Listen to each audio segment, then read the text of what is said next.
Welcome everybody. Glad to be down in Orlando once again.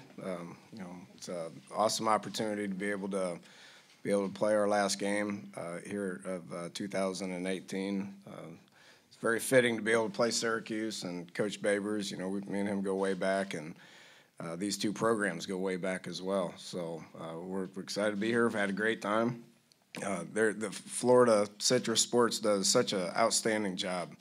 And it's an awesome bowl destination. So guys have had a good time, and now it's the time to relax and rest up for about 48 hours and get ready to play. Once again, piggybacking with Dana, Camping World Bowl's done a fantastic job here. Couldn't be more happier than what's been going on in this bowl. It's been first class all the way. Our players are extremely excited to be here. I think they've been having a good time based off of the way they looked at breakfast at the beginning of the week. And last night, I had a bunch of the captains call me and asked to make the basketball game optional. They were so tired, they just wanted to stay at home and stay at the hotel and rest, which is always good to hear 48 hours before the game. So we're excited to be here, and they're going to get some rest, and hopefully it'll be a really fun contest. All right, we're going to open it up to questions. We have two microphones, one in the back on the camera platform, one up here. If you could introduce yourself and name of your outlet before your question for the sake of the transcript, we would appreciate it. Just raise your hands if you have a question, and we'll get a mic to you.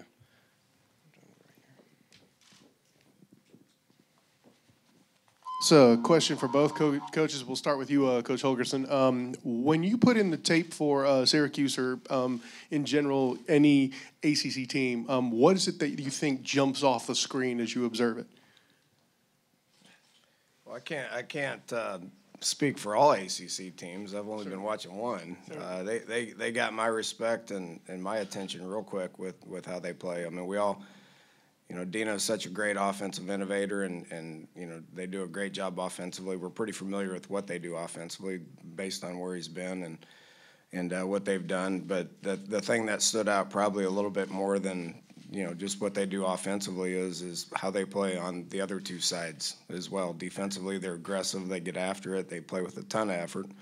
And then special teams, they do the same thing. So got my attention real quick. We expected a lot of up-tempo, fast-paced offensive stuff, but then you look at them on defense and special teams, and they get your attention real quick on those sides of the ball as well. So really a tough opponent and a great football team.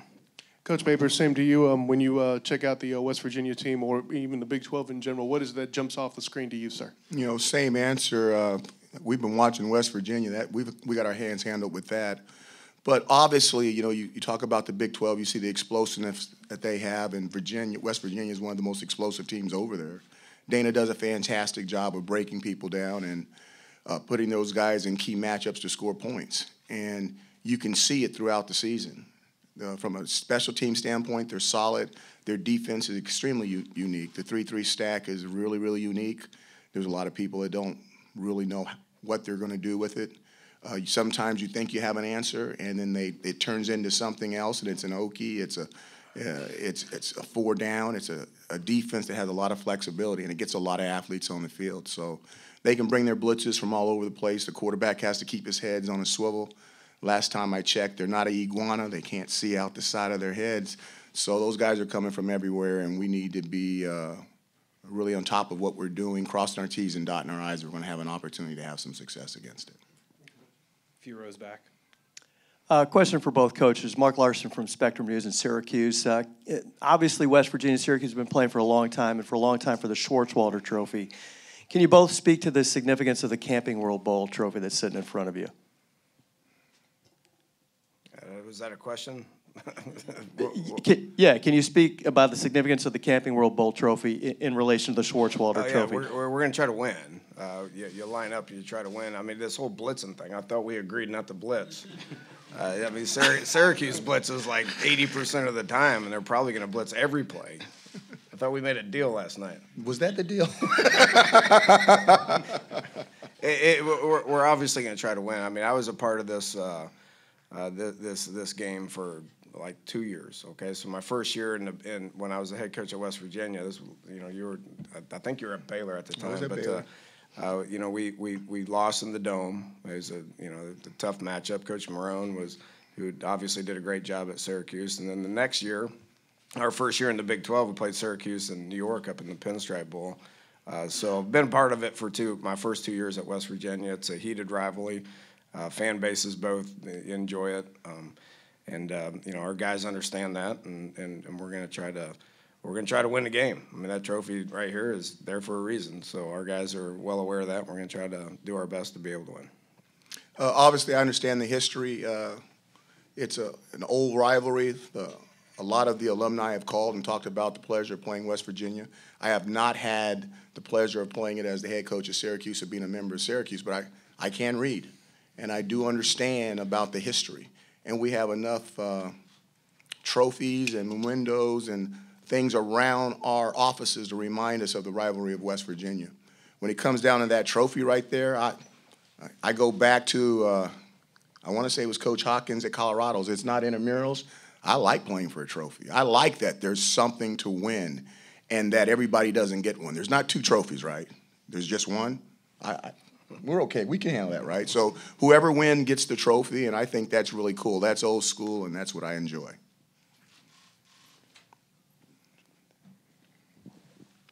For both coaches, Josh Schaefer from the Daily Orange in Syracuse. Was curious how the first year of the new redshirt rule worked for you guys, with players being able to play 4 games and then redshirting after, because I know both teams have a couple players that might be able to play in the bowl game now and still redshirt. Yeah, I mean, the rule for us was kind of unique. Being the first time out, probably would have helped us a lot more the year before if it had been implemented than it was this year. We haven't played everybody that we could have played. Some because other guys were, the first and the second was doing more than a good job, and some because they didn't deserve to play. I think we've got one player in a situation where we will not play him. There's no sense in me saying his name because we'd like to save him for his redshirt year. But outside of that one player, I think it's really not going to affect this game much at all. It's going to affect us. We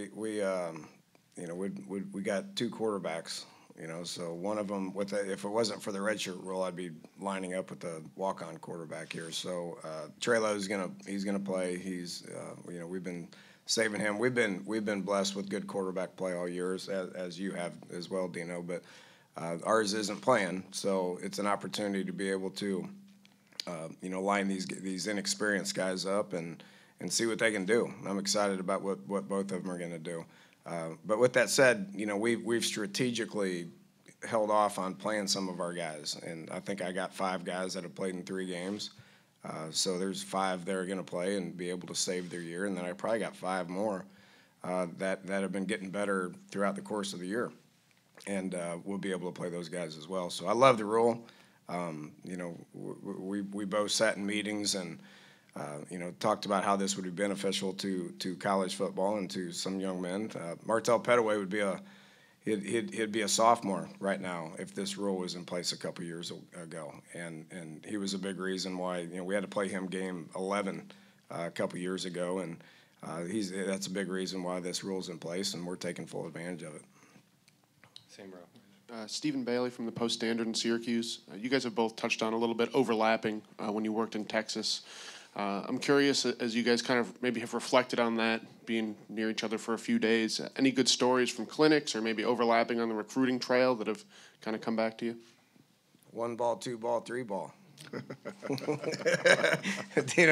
He was in one of these air raid clinics back in 2000, 2001. Right, he was at around Texas A&M, and we all sit in there, and it's a room much like this, just a bunch of coaches back here talking, and we've crossed paths a good bit, and has done a great job offensively for a lot of years, and it's exciting to be able to be in the Northeast, both in the Northeast, to be able to bring a different kind of ball to the Northeast, and you're seeing it everywhere now, but that goes way back to early 2000s when we were talking about this stuff, and he's done such a good job, and excited to be able to compete against him.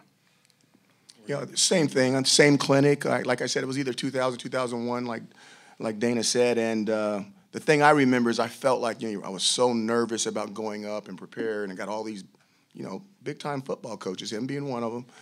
And you go and you do that presentation, and you have your best play, and you throw it out there, and you look out in the audience, and everybody's writing stuff down, and you feel good that you've contributed to this clinic.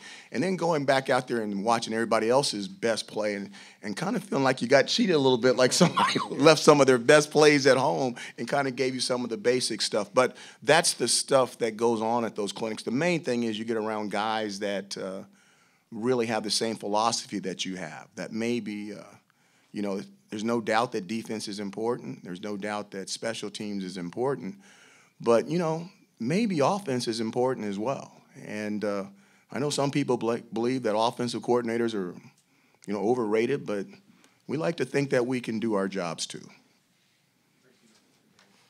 We'll go over to this side of the room, start with Jordan.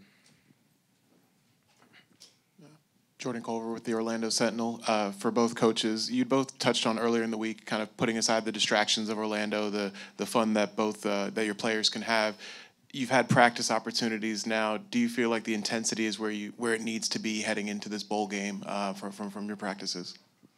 Can I take this one first? You got it, bro. We had intense practices during spring. We had intense practices during the fall. And we would like to. We thought we could have some intense practices for this bowl game, but we were so physical the last game that we played against our rival, and a game that we won. We were excited about that, but we were really beat up to really have the type of physicality that I really wanted to have this first opportunity out. Now we got to do some things and we stayed on our feet, but we really did not tackle and take people to the ground as much as I would like. And, it's probably going to hurt us early, and hopefully it doesn't hurt us late. But it's going to take some time for them to get their game legs back in. They haven't played in a very, very long time. So it'll be interesting, not only on who starts fast, but who adjusts very quickly so they can get back into game mode. We had a full-blown scrimmage yesterday in the hotel down in that. We've had 3 full padded practices, so I think we might have the upper hand here. No, I'm just joking, but because you're right. I mean, everybody makes such a big deal about, everybody wants to use you get 15 practices when you have a bowl game out. That's not even a rule anymore, and it's really overstated when it comes to that. So, the season's such a grind, and we finished up with a pretty hard-fought game against Oklahoma. We lost. Our guys were disappointed, so we gave them a couple weeks off. And then you're out recruiting for 3 weeks, and you have finals where you got to give them off the entire time. So you really don't have a whole lot of time to practice. And, we did the same thing that they did last week. We got together. We practiced for a couple of days, and then we came down here, and there's not a whole lot you can do. If you get them down to the bowl site and you grind them, then they're really not going to want to play. So you just got to kind of manage that, and I think both of us are very professional when it comes to that. And the guys will be excited to play. It's going to be a fun matchup. But you're right. I mean, they haven't played in a while, so it's going to be interesting to see which ones adjust quickly throughout the course of the game. Nico Tamuri, WSTM Syracuse. So start with Coach Babers with a question for both of you. Obviously, the fun of the bowls, all the events that you and your guys have been able to do all week. What's the emotion or the mindset right now? Now that all of that stuff's in the past, it's just now full steam out of that game. Is it kind of like a calm before the storm kind of feeling heading into this one now? I'm not sure if I'm ever calm before a game. You do your work, and you feel like you're good in your preparation. And then you kind of look at the guys. You watch their manners. You watch them in meetings. You watch their eyes. You watch them in the walkthrough, and then you can feel really good about everything. And then you can go out there and they can just play like and then you can see them messing around, and you don't like what's going on and not say a word, and they come out there and they play like their hair's on fire. So I've been in a while. I really can't tell. There's certain things that I just will not allow. But outside of that, you just kind of watch, and every team is kind of different. And the interesting thing about the bowl season is that you have one team, but you have another team that's surfacing. Your underbelly, your 2019 team is surfacing because they realize in less than 3 days, maybe the guy that's in front of them is going to be gone. and they've been waiting their entire life to have an opportunity to be a starter or a contributor, at the ACC level. So it's kind of unique, it's kind of different, and I really can't tell. We're going to have to wait and see. Just a couple rows back. Stephen Fonte from WSYR in Syracuse. For both coaches, you're obviously down a few key guys, Dino on defense and Dana on offense. Dana, let's start with you. How does that impact how you prepare for this game, the fact you're going to have 3 offensive stars not on the field? Well, that's another deal that me and Dino made when this when this game came about. We had a couple guys sit out, so he tried to even it out with a couple of defensive guys that aren't going to play. So looks to me like it's a pretty evenly matched game. We're both, we pretty much have the same record and got a couple offensive guys out. He's got a couple of defensive guys out. So, we'll line up and see what happens. Yeah, they have a fantastic football team, and I don't think that people are really giving them their due. And you have to understand that, I understand that Dana's been doing this a long time. We're in the 3rd year of what we're trying to do. I want to say you're in your 8th. Mm-hmm. You're in your 8th. And, God, 5 more years of foundation and work and guys knowing exactly what you want and everybody on your team being the style that you fit. This is a good football team. I do think it's a good match if we can play. If we can come and play and be locked in mentally, I think it's a good match, and I think it should be exciting, but I'm not sure it's going to be the game that everybody thinks it's going to be, It could be one of those 10-7 overtime games that we saw last night, and that still would be exciting, especially if we came out on top. Over on the right side.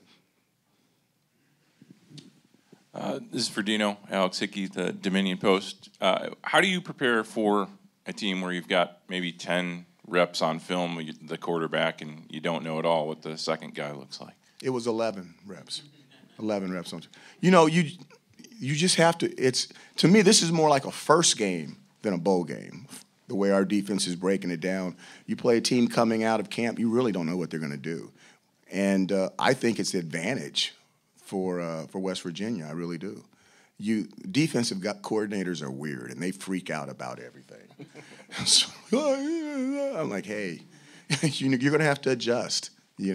Which there's times on offense when you come out and they're playing a new front you've never seen or a coverage they never had. You got to adjust to it. But it's going to be fun. It's going to be exciting. I think there's going to be a bunch of adjustments during the game, and hopefully, the staff that makes the most adjustments the quickest, and their players can handle adjustments. Some players are fantastic with preparation for an entire week, but they're not an adjustment player. You get them in the middle of the game, you ask them to make an adjustment, they can't make the change. So I think between those adjustments and the coaches and the players, it's going to be a fine contest. It's for Dino. A couple weeks ago, we talked about Abdul Adams and Tristan Jackson, and you said you wanted to see how they did in meetings, how they did in practice, to see kind of how ready they were. How ready are they? I think they might have a chance. We'll see. We've got a lot of guys that have played a lot of football, and we're going to be loyal to the guys that were out there. Those guys are members of our team. If they get an opportunity to contribute a little bit, it'll be fun to see what they do. I'll throw this out to you. You got to remember, those guys haven't been hit. They've been hit, they've been tackled, but not for a very, very long time. And turnovers are going to play a key part of who's hosting that trophy in front of us. And you do want to put some new people in the game, but it's not a time to be experimenting. If you're trying to win, you're going to be playing the best guys and the guys that can help you win. We're going over on the left side in the back. You already asked a question. There you go. The question for Coach Babers again. Coach, you mentioned the foundation work, and you're in your 3rd year. And if you go back in Syracuse football history, the decline of the program kind of started here in the 2004 Champs Sports Bowl. So you would have to bring that up. Well, and so now you're back here to bring it full circle. How do you see the significance of not only being in this game but possibly winning it for the program? I look at it more. The contest is the contest. Whether we win or lose, we've accomplished a lot this year. We're playing up. This team's ranked a lot higher than us. We've accomplished a lot already. I think the biggest thing is the reinforcement that we have, the confidence that we have now from the student body, the alumni base, and the community, right? And along with the administration, to to have them standing behind us and having faith that we can get this thing done, I think that's the biggest accomplishment, and I think it's already happened.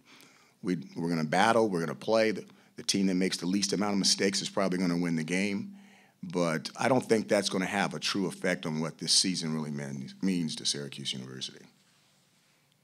One final call for questions.